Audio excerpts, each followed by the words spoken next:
Hello everyone, my name is Alex and I am the Communities and Climate Change Engagement Coordinator for the CCAT project. Pembrokeshire Coastal Forum, one of the Welsh CCAT partners, are developing engagement tools which can be adapted to education settings in coastal communities, and I'm about to show you one of these tools now. For those aged 16 plus, we have created a card-based resource to guide conversations between community members about climate change. Here is an example of a game board in the Mural platform with a selection of the cards, which participants can move around as they like. The engagement sessions are facilitated online workshops in small groups of 6 to 8 that last about an hour.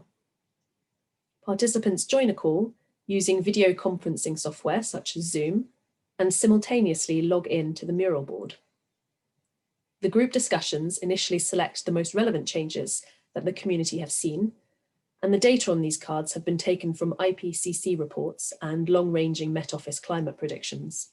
Next, participants select what impacts could come about from these changes, and following on from that, what actions could be taken locally to minimise these impacts, as well as identifying who participants think are responsible for delivering the actions.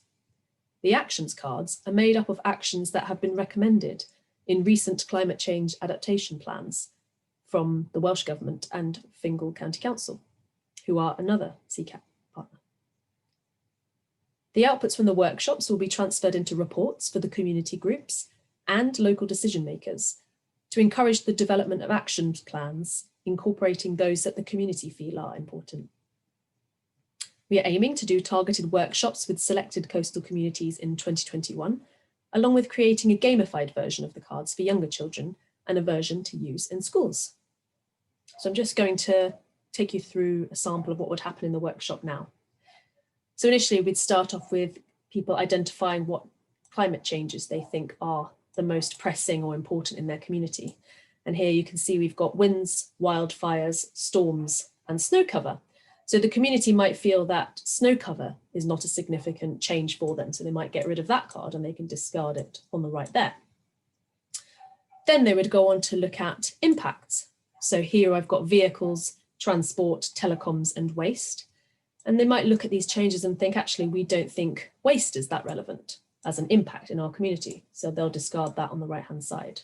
So you're starting to build up a picture of what the community feels is important here. Then they'll go on to actions. So looking at these four here, we've got water use, transport, supporting vulnerable people, and reducing consumption and waste. And the community members might feel that reducing consumption and waste is not that relevant to them. So again, they'll discard that on the right-hand side here off the board. And then looking at these actions, the last thing they'll do is identify which people they think are responsible for delivering the actions somehow. And they might find that they think local government are the ones responsible. So they might get rid of all these other cards, like so, on the right-hand side off the board there. And so you've got a picture now of what the community thinks are important and who's responsible for delivering the actions that they've selected. Hope that's been helpful, and thanks very much for listening. Thank you.